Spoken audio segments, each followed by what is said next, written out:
Hello, I'm Brian Noble, the CEO of Family Policy Institute of Washington. And I'm Brad Payne, president of FPIW Action. A couple of disclaimers before we get started today. Nothing in this video is considered an endorsement of the candidate that we're interviewing, nor is it the candidate's endorsement of FPIW, nor FPIW Action. It's simply a meet and greet for public service. We will be recording this and placing it on several platforms. Brad? All right, Simi, I get the first question. Pretty simple, three parts. If you would just state your name and the position you're running for those that may have been under a rock, we want everybody to know. And then just tell us a little bit, introduce yourself, and give us some info on your family. Absolutely. It's Missy Potty, Simi Bird. Most people know me by my middle name, Simi, because my first name is Missy Potty and hard for people to pronounce. And so I've been called Simi my entire life. I'm from Seattle, Washington. I was raised in Seattle, Washington since I was 6 years old. I'm running for the position of governor of Washington State for all of Washington State. And I'm blessed to have three beautiful young ladies. And a wonderful wife, my bride, Anne, who is my light, my friend, and I would say my conscience as well. And so we have a very happy family. We are a very loving family. We're a very close family. And not a day or a moment goes by where we're not professing our love for one another and supporting one another. So family is everything for us. And that is my strength besides my faith. Awesome. What's motivating you to run for office?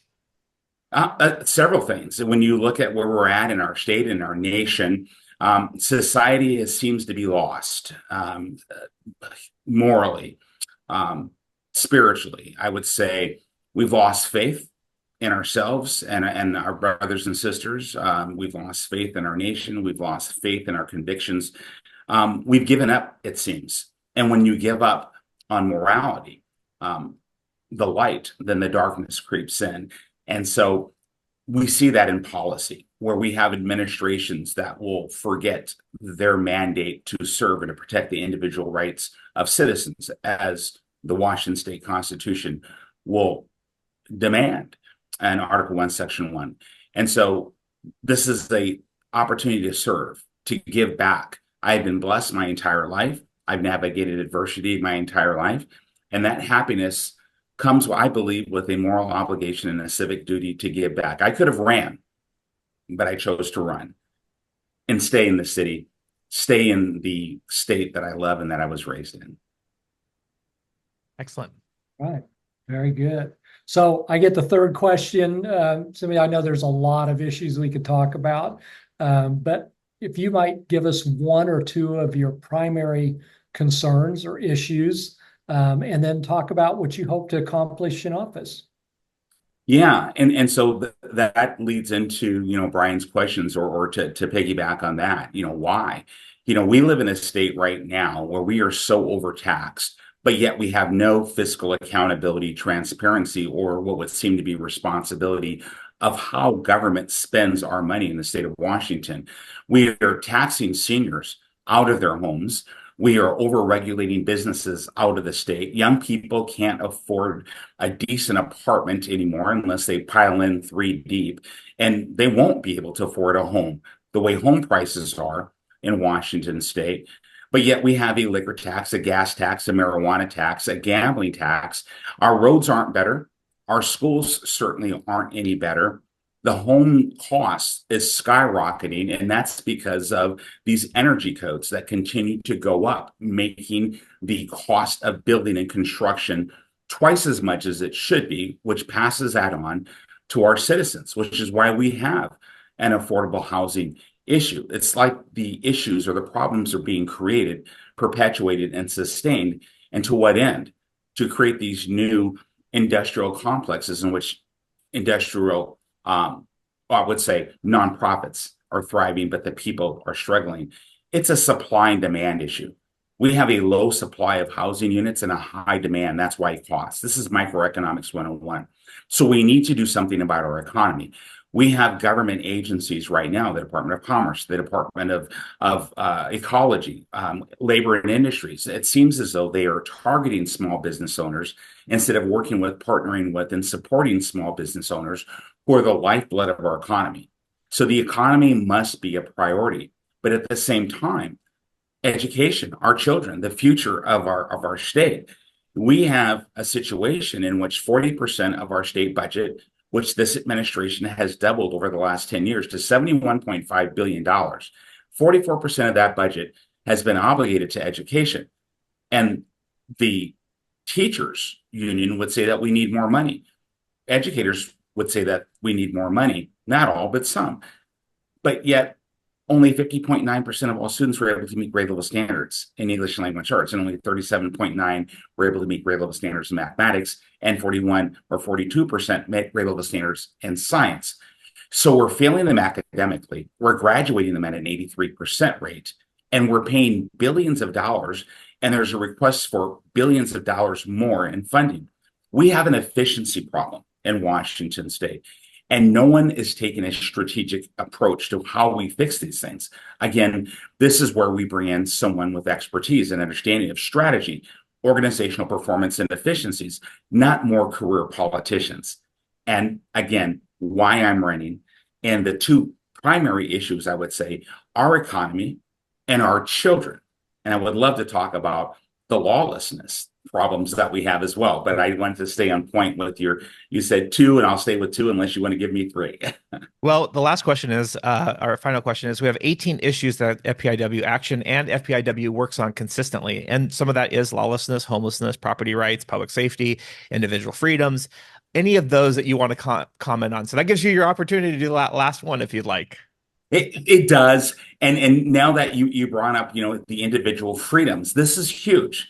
Because it really touched a lot of us most recently with the pandemic and how this state administration responded to the pandemic. We shut down our places of worship.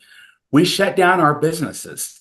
And then we had this elite group determine who was essential and not essential. And it was no coincidence that the big box stores, the name brand, elitist upper tier organizations were deemed essential, but we small business owners, and I was one of them.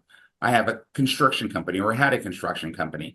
I had a training and consulting firm, and I was paying for an expensive office suite, and I couldn't do my work or take care of my customers, but yet I had employees to pay.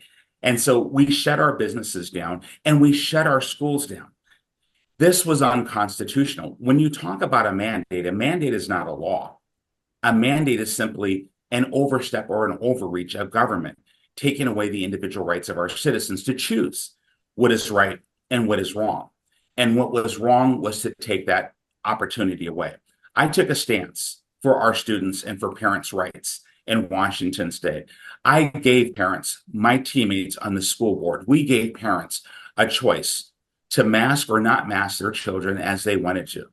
And similarly, to force law enforcement, those operators of our ferry system or any other state employee, to either vaccinate on an experimental drug to which the pharmaceutical companies had a get out of jail free card, but yet people were taking a chance with their lives. Either you vaccinate or lose your livelihood or possibly your life. That was wrong. And we have every other leading candidate, as we say, besides myself, who are running for office, who supported the shutdowns and the mandates. It is important to compare and contrast. I stood against it. I will stand against it again. I will stand for the liberties and the freedoms of the citizens of Washington State. And that also brings into play, why are we not supporting our men and women in law enforcement? How many did we lose with mandatory vaccinations? Too many. And defunding the police when we should be funding the police. We need to show and demonstrate to the men and women who serve that we love them, we respect them, and we value them as those who would go out and protect and to serve. We need to continue to bring forth laws that empower them, not take away their power. And we need to bring the rule of law back, hold those prosecutors accountable, those judges accountable for the state of public safety to ensure that they themselves are enforcing the rule of law. I will do that as governor of Washington State. We have to bring back common sense governance, to Washington State. And it's not going to be another career politician that will do it. There is no amount of money that will make up for a lack of common sense. We need the right people with the right skill sets to do the job in service to our people. Right. Well, Simi, thank you. You know, with 18 different issues to discuss, we've just it's the tip of the spear this afternoon, but got a lot of people lined up to do these interviews. And so we thank you. We know you've got a really busy schedule. So we appreciate you taking the time out to spend a few moments with us and share your views. Thank you so much. You guys are wonderful. Brad, Brian, thank you so much. I appreciate both of you. All right. Well, I'm Brad Payne with FPIW Action. And I'm Brian Noble with FPIW. Again, nothing in this video should be taken as an endorsement of a candidate, nor the candidate's endorsement of FPIW, nor FPIW Action. Like we like to say around here, go out and defend and advance biblical values in the public square. And most importantly, love your neighbor by faithfully stewarding the government involvement. God bless.